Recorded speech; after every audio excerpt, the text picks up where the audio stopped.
salve a tutti, io sono Gaetano Bucaro di Altavilna. L'attività nasce, diciamo, nella sua fase embrionale circa 4-5 anni fa. Ho cominciato a casa con amici, un po' per passatempo e divertimento, poi pian piano ho affinato la tecnica di produzione, facendo anche dei corsi fuori, dei corsi online, leggendo tantissimi libri. Pian piano poi, vedendo che ho cominciato a produrre delle birre di buona qualità, mi piacevano molto, ho deciso di fare il passo pro, si chiama pro, il processo che poi ti porta alla produzione proprio vera e propria presso l'impianto.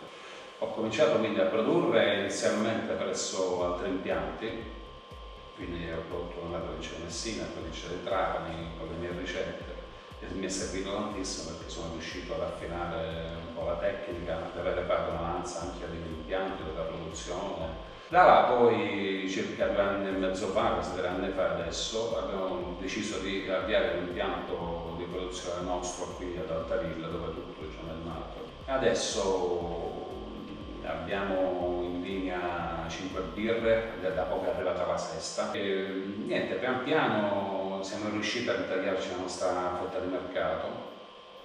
Abbiamo cominciato un po' sulla provincia di Palermo, nella nostra zona, qua siamo abbastanza presenti. E adesso abbiamo cominciato la produzione della provincia del Trapani, del Messeno, nell'Agrigentino. Allora, fin dall'inizio ho cercato, quando pensavamo, diciamo, di creare questo brand, pensavamo di dare subito un'impronta visibile della sicilianità del nostro prodotto. È nato Vespri, essendo tra l'altro nel palermitano molto conosciuto, essendo un movimento, forse l'unico movimento rivoluzionario che c'è stato in quel periodo, parliamo del 1280 come periodo, che naturalmente è nato a Palermo questo movimento. E quindi da là un po' abbiamo cercato, infatti il sottonome Rivoluzione dello Stato Puro, artigianale siciliana, è Ribelle.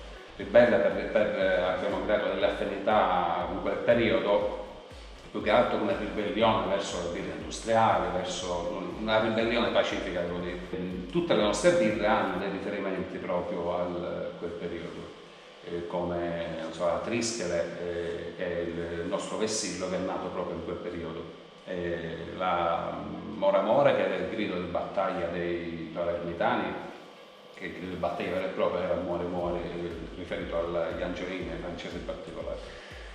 Poi ripreso da Dante per Divina Commedia, che al grido di Mora Mora Palermo si è ribellata agli angioini, e quindi da là, tra l'altro, si abbinava benissimo al colore della nostra stout, colore nero, quindi Mora Mora. Poi abbiamo la Cicirì, che era l'escamotage usato dai palermitani per scovare il francese, quindi andava in giro con un pugno di ceci dicendogli come si chiamano queste, e il siciliano è Ciciri. Loro giustamente non sapendo dire Ciciri, dicevano Ciciri, e là, diciamo che era l'inizio del loro film. E abbiamo dato questo nome alla nostra birra, la Belgian Strong Ale, una birra di stampo belga. Poi abbiamo la Lavica, sempre riferita a quel periodo, più che altro come birra rossa, non riuscendo a trovare un nome che si approcciasse bene a quel periodo per questa tipologia di birra, abbiamo scelto Lavica, un po' che simboleggia l'ardore, il furore, il sangue che si è versato, diciamo, in quel periodo. Poi abbiamo la Clarenza, Clarenza che è una nostra eroina, soprattutto messinese. Era una ragazza che era guardia di una torre a Messina, è riuscita a sventare un attacco notturno degli angioini, avvisando la popolazione, suonando le campane del campanile del Messina. Nella nostra produzione poi abbiamo la Chimera. Chimera è una birra, come tipologia di birra, è un Imperial Stout, una birra nera, quindi che ha un grado alcolico di 8,5 gradi. È stata affinata 4 mesi nelle botti, che sono le botti che vedete. Questa è una botte di ex whisky Jim Beam e questa è una botte di ex rum giamaicano. Quindi l'abbiamo passata per 4 mesi in queste botti, dove si è impregnata di tutti gli odori e sapori della botte e anche dell'alcol che l'ha preceduto, nel caso di Jim Beam era whisky bourbon, e questa era il rum giamaicano. Si è impregnata degli odori e dei sapori dell'alcol, del legno, di tutto quello che rilascia il legno in questi 4 mesi. E poi abbiamo imbottigliato, è stata altri 3 mesi in bottiglia, dove praticamente ha raggiunto la giusta maturazione, e da poco che in commercio sono circa 800 bottiglie, di cui già la metà sono finite. Quando noi cerchiamo di prendere un nuovo cliente, cerchiamo di catturare l'attenzione di qualcuno, non lo facciamo solo sotto l'aspetto divulgativo, ma lo facciamo proprio in un modo pratico, facendolo degustare.